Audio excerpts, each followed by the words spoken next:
I only meant to return something to my neighbor, but when his older sister leaned close and whispered, "Come to my room, alone," everything I thought I knew about her, and about myself, quietly shifted. There are some evenings that begin so quietly, you never imagine how quickly they'll change your life. That night, I was just stepping outside to return something simple to my neighbor, a charger I'd borrowed earlier in the week. The hallway smelled faintly of fabric softener and warm air drifting from someone's kitchen. Everything felt ordinary, almost dull, the kind of peaceful silence that makes you think nothing unusual could possibly happen. If you like my story, then subscribe my channel. But then she appeared. My neighbor's older sister, Elena, opened the door before I could even knock. She stood there with her hair loosely tied back, a few strands falling gently across her cheek. She wasn't dressed up. In fact, she looked like she'd been unwinding at home. Soft sweater, comfortable pants, bare feet on the wooden floor. Yet something about her presence made the whole hallway feel warmer, sharper, suddenly alive. She smiled when she recognized me, a slow, soft smile that touched her eyes first. "Oh, you're returning the charger? Come in, it's too cold out there," she said, leaning casually against the doorframe. There was no urgency, no formality, just a calm confidence that she carried so effortlessly it made me straighten my posture without meaning to. I stepped inside, expecting to hand her the charger and leave quickly. But Elena didn't move toward the living room like I thought she would. Instead, she turned slightly, brushing a stray lock of hair behind her ear, and gave me a look that felt deeper than a simple thank you. "You have a moment?" she asked gently. Her voice wasn't rushed. If anything, it felt like she'd been waiting for the right second to ask. "Sure," I said, trying to keep my tone steady. My heartbeat already had other plans. She took one slow step closer. I caught the faint scent of her perfume, something warm and subtle, vanilla mixed with something like sandalwood. It lingered in the space between us, grounding me and unsteadying me at the same time. Then, with eyes that held mine just a little too long to be casual, she whispered, "Come to my room, alone." The words didn't sound suggestive. They weren't sharp or bold. Instead, they were low, careful, almost intimate, like she was letting me into a part of her world she didn't share with others. Her tone carried something quieter, trust, hesitation, maybe even vulnerability. She stepped back, waiting, not demanding, not teasing, just giving me the choice. And that was the moment my pulse shifted. I wasn't sure what she truly wanted, but I knew this invitation wasn't random. I knew she chose me for a reason she wasn't ready to say yet. I swallowed, nodded, and followed her down the hallway. The soft floor creaked under our steps, and with each one, the air felt heavier, warmer, full of questions I wasn't sure either of us was ready to answer. But I went anyway, toward her room, toward her voice, toward something I didn't have a name for yet. Her room wasn't what I expected. I'd imagined it would be perfectly neat, maybe styled like a magazine photo. She always carried herself with this quiet elegance that made me think everything in her life was neatly arranged. But the moment she pushed the door open, I stepped into a space that felt lived in, personal, and unexpectedly warm. Soft yellow light glowed from a lamp in the corner, casting gentle shadows across the walls. A faint vanilla scent, hers, hung in the air, mixing with the clean smell of laundry. A few books were stacked on the edge of the bed, a sweater draped over a chair, and a half-open box sat on the floor near her feet. "Sorry for the mess," she said, brushing her hand through her hair as she walked in ahead of me. "I was going through old things. Got overwhelmed halfway through." Her laugh was quiet, the kind that wasn't meant to amuse but to soften the moment. "It's not messy," I said. And it wasn't. It looked like a place where someone allowed themselves to breathe. "That's why I asked you to come," she added, kneeling beside the box. "I needed an extra pair of hands, and maybe some opinions. I can't decide what to keep or toss." I knelt down beside her, the carpet soft beneath my knees. She passed me a stack of old photo albums, her fingers brushing mine for a second longer than necessary, just long enough for warmth to bloom under my skin. We began sorting through the box. Every so often, she would lean closer to point something out, her shoulder brushing mine lightly. Each small touch was accidental, innocent, but none of them felt meaningless. She opened an old album, smiling faintly as she flipped through it. "I used to love documenting everything," she said. "But somewhere along the way, life felt too busy to pause for pictures. Do you miss that?" I asked. She hesitated, touching one of the photos gently. "Yeah. I think I miss a version of myself I haven't seen in a while." The vulnerability in her voice was so soft that I felt it more than I heard it. When she shifted to sit closer, our knees touched. Her sweater brushed lightly against my arm, warm and comforting. She didn't move away, and I didn't either. The closeness felt natural, like something that had slowly been forming long before this moment. She sighed, tired but relieved, and rested her hand on the edge of the box. "You know, you're easier to talk to than most people I know." "Why's that?" I asked. She looked at me then, not at the box, not at the photos, at me. "Because you actually listen," she said softly. "Most people hear me, but you listen." The room felt suddenly smaller. Safer. More intimate. As we continued sorting, her hand brushed mine again. This time she didn't pull back. She let her fingers rest there, not fully holding, not fully letting go, just a quiet connection that said more than either of us was ready to say out loud. It wasn't dramatic. It wasn't bold. It was gentle. Real. And it meant everything. The night was shifting, and neither of us tried to stop it. "You said something that felt like the start of everything." The room had grown quieter over the last few minutes. The soft hum of the street outside, muted by the windowpane, was the only sound that punctuated the otherwise still air. I had been sorting through a stack of old notebooks while she leaned back against the bed, her gaze distant, lost in thought. I knew from the way her shoulders slumped slightly that something had shifted, that there was something she hadn't said yet. After a long pause, she spoke, her voice soft, almost hesitant.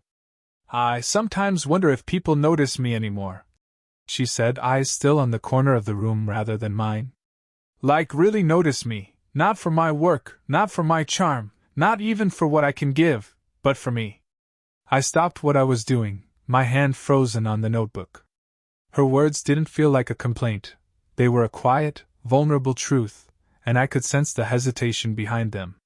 She shifted, finally turning to look at me.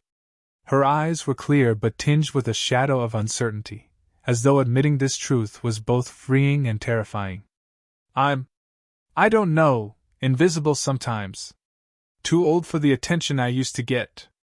Too much in some ways, not enough in others." The way she said it made my chest tighten.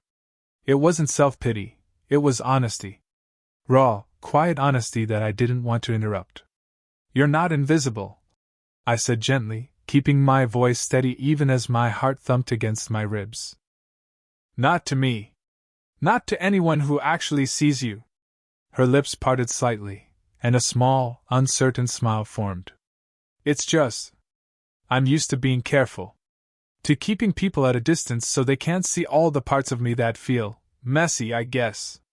I leaned a little closer, careful not to crowd her, but close enough that she could feel my presence, steady and reassuring. "You don't have to keep anyone at a distance. Not me. I want to see those parts, every messy, beautiful piece of you." Her breath hitched, soft and involuntary, and she looked down at her hands for a moment. Then, slowly, she let her hand rest lightly on the edge of mine. The gesture was tentative, almost fearful, but it spoke louder than words ever could. "I haven't let anyone get this close in years," she admitted, voice barely above a whisper. "It's frightening but also nice. To feel like someone actually wants to be here, with me for me." I met her gaze and offered the quietest, simplest truth I could. "I'm here. I'm not going anywhere. You don't have to be afraid." Her shoulders relaxed ever so slightly, and she exhaled a long, trembling sigh. The vulnerability in her eyes was raw and human, and I felt a surge of protectiveness, of warmth, of something deeper than I had expected. Then, almost shyly, she reached up, letting her fingertips brush the side of my cheek. The touch was light, fleeting, but steady enough that it anchored us in the moment, made the silence between us meaningful. "Thank you," she whispered, voice soft and almost fragile. "For listening. For being here." I smiled, trying to keep the words calm even as my heart raced. "Always." And in that room, surrounded by old memories, the unspoken tension between us thickened, not from desire, but from trust, honesty, and the fragile beginnings of something neither of us fully understood yet. The moment lingered, delicate and quiet, a turning point where walls had been lowered and hearts had begun to open. The room felt smaller now, cozier somehow, as if the walls themselves were leaning in to observe our quiet proximity. We had finished sorting the boxes and albums, and yet neither of us moved to leave. There was an unspoken agreement lingering between us, a shared acknowledgement that this evening was no longer about old memories or chores. It was about something intangible, something delicate and fragile.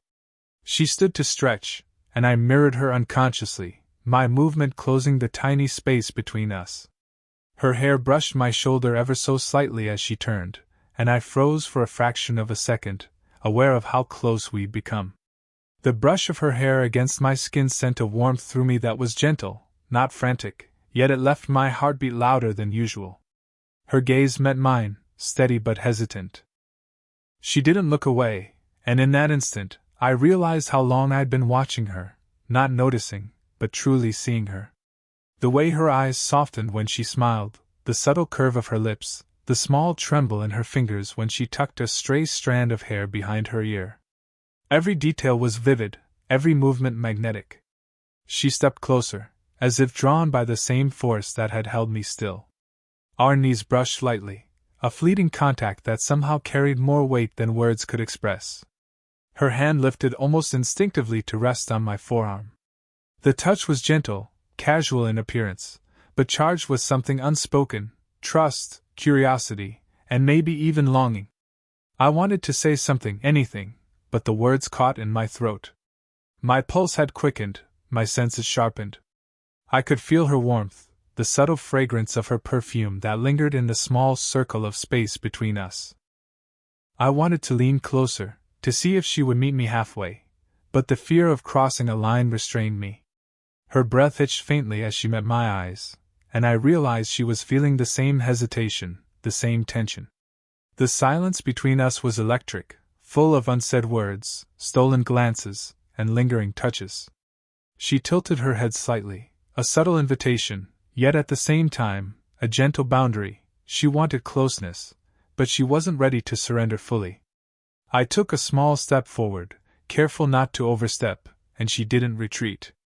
Our faces were inches apart, close enough to feel the warmth of her breath against my cheek, the subtle rise and fall of her chest. The moment teetered on the edge of something more intimate, yet it remained restrained, quiet, and safe. Then, with a soft, almost imperceptible exhale, she pulled back just enough to restore the distance between us. "We shouldn't.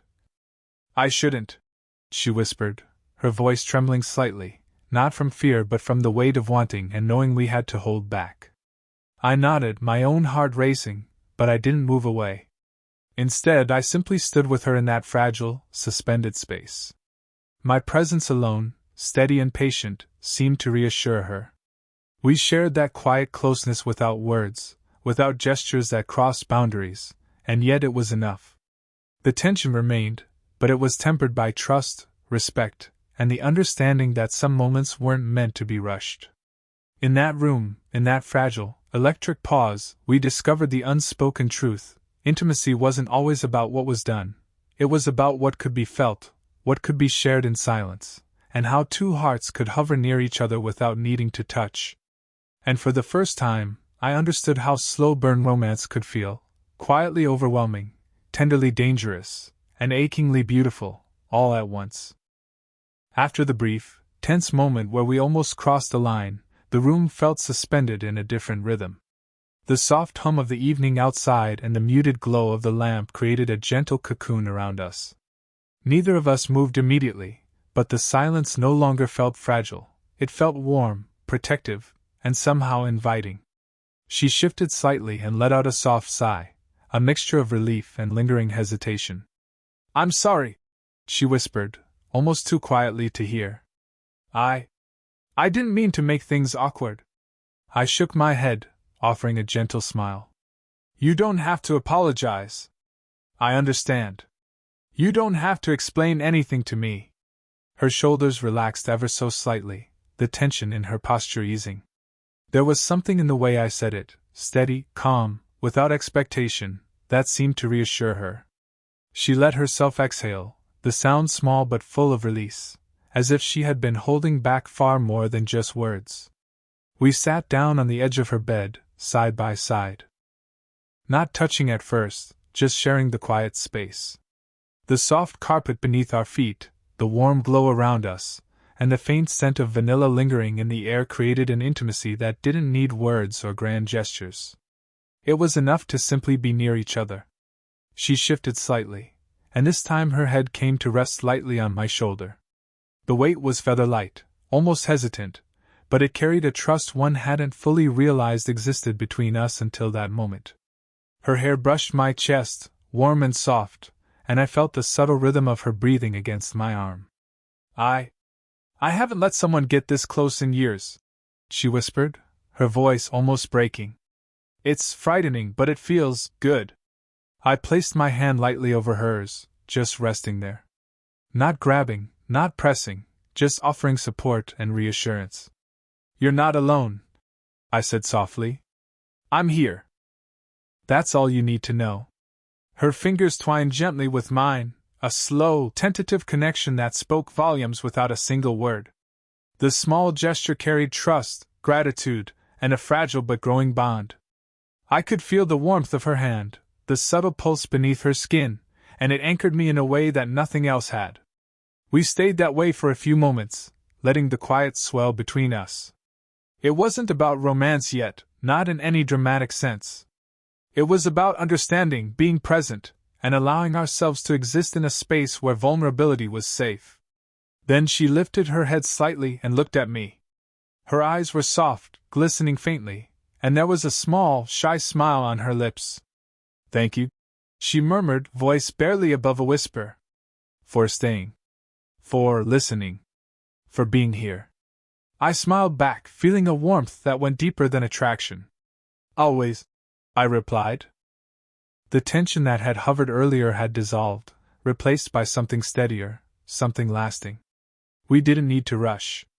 We didn't need to force anything.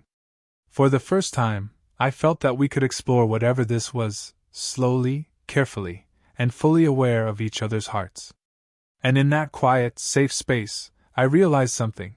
Sometimes closeness isn't about bold gestures or dramatic declarations.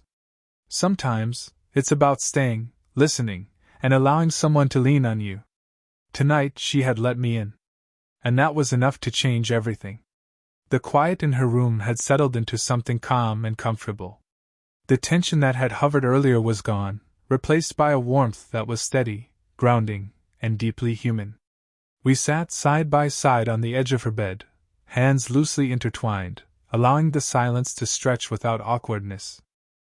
Outside, the night had deepened, the occasional hum of distant traffic and the soft whisper of wind through trees blending seamlessly with the gentle glow of her lamp.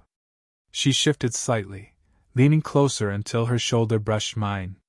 The contact was light, almost accidental, but it carried the weight of trust and a shared understanding. Her hair, soft and slightly fragrant from the gentle shampoo she used, grazed my arm as she turned her head toward me. I could feel the rhythm of her breath, subtle and steady, and it calmed the fluttering in my chest.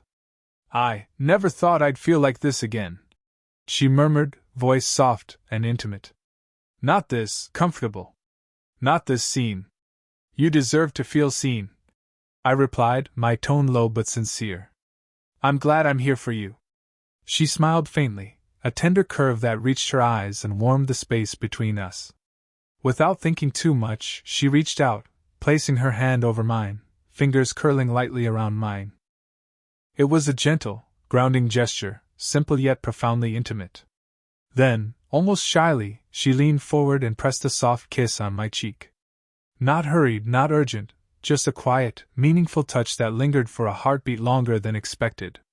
My skin tingled where her lips brushed mine, but it wasn't about desire.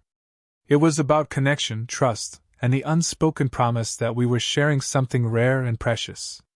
She whispered, almost too softly to hear, "Thank you for being here. For staying." I smiled, feeling the warmth spread from my chest to my fingertips. "You don't have to thank me. I want to be here. Always." We stayed like that for a few moments, simply being present with each other. Words were no longer necessary. Each glance, each small touch, each quiet exhale was enough to say what we couldn't voice. The room felt like our own little world, suspended outside of time, where nothing mattered except the trust we had built and the bond that had quietly formed. Finally, I stood to leave, though neither of us wanted to break the spell of the evening. She walked me to the door, brushing the edge of my shirt as if to anchor the connection one last time. Her eyes met mine, warm and steady, and I saw in them the same mixture of gratitude, vulnerability, and quiet longing I had felt all evening. "Good night," she said softly, her voice carrying both warmth and a gentle promise. "Good night," I replied, my heart full in a way I hadn't expected when I first stepped into her room. I closed the door behind me, but the feeling didn't fade. The slow-burn tension, the quiet intimacy, and the trust we had shared lingered with me, an echo of something tender, safe, and profoundly human. I knew this was only the beginning of something delicate and meaningful, something built not on rush or expectation, but on patience, understanding, and genuine care. And as I walked down the hallway toward my own apartment, I realized that some moments, quiet, small, and deeply personal, could change the course of your life in ways you never imagined. Tonight had been one of those moments.